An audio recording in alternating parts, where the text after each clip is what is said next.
Kansara DTV news ગુજરાતીમાં આપનું સ્વાગત છે। નજર કરીએ આજના મુખ્ય સમાચારો।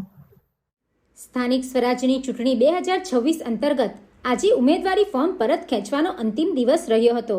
બારડોલી નગરપાલિકામાં કોંગ્રેસના અનેક ઉમેદવારોએ પોતાના ફોર્મ પરત ખેંચતા બારડોલી નગરમાં ભાજપાની 2 બેઠકો બિનહરીફ જાહેર થતા કાર્યકર્તાઓમાં ખુશીનો માહોલ જોવા મળ્યો હતો। બારડોલી નગરપાલિકાના વોર્ડ નંબર 2, 7 અને 8માં કોંગ્રેસના ઉમેદવારોએ ફોર્મ પરત ખેંચ્યા છે। વોર્ડ નંબર 2માંથી પરેશ સિંહલ અને વોર્ડ નંબર 8માંથી શિવાંગી પરેશ સિંહલે ઉમેદવારી પાછી ખેંચી હતી, જ્યારે વોર્ડ નંબર 7માં કોંગ્રેસના ઉમેદવાર ધીરુભાઈ પટેલે પણ ફોર્મ પરત ખેંચ્યું હતું।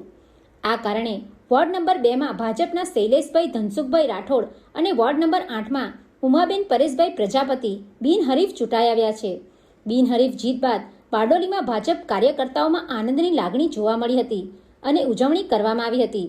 માજી કેબિનેટ મંત્રી અને બારડોલીના ધારાસભ્ય ઈશ્વરભાઈ પરમારના જનસંપર્ક કાર્યાલય ખાતે કાર્યકર્તાઓએ મીઠાઈ વહેંચી જીતની ખુશી વ્યક્ત કરી હતી। ઈશ્વરભાઈ પરમારે બિનહરીફ ચૂંટાયેલ ઉમેદવારોને શુભેચ્છાઓ પાઠવી હતી। આ ઉપરાંત 169 બારડોલી વિધાનસભા વિસ્તારમાં આવતા પલસાણા તાલુકામાં પણ કુલ 5 તાલુકા પંચાયત સીટો બિનહરીફ જાહેર થઈ છે, જેમાં પલસાણા જિલ્લા પંચાયત સીટ તેમજ પલસાણા 1, પલસાણા 2, બલેશ્વર 1 અને વરેલી અંત્રોલી તાલુકા પંચાયત સીટોનો સમાવેશ થાય છે। આ જીતની લઈને પલસાણા તાલુકા ભાજપ કાર્યાલય ખાતે પણ ઉજવણી કરવામાં આવી હતી। Bureau report, DTV news, Bardoli.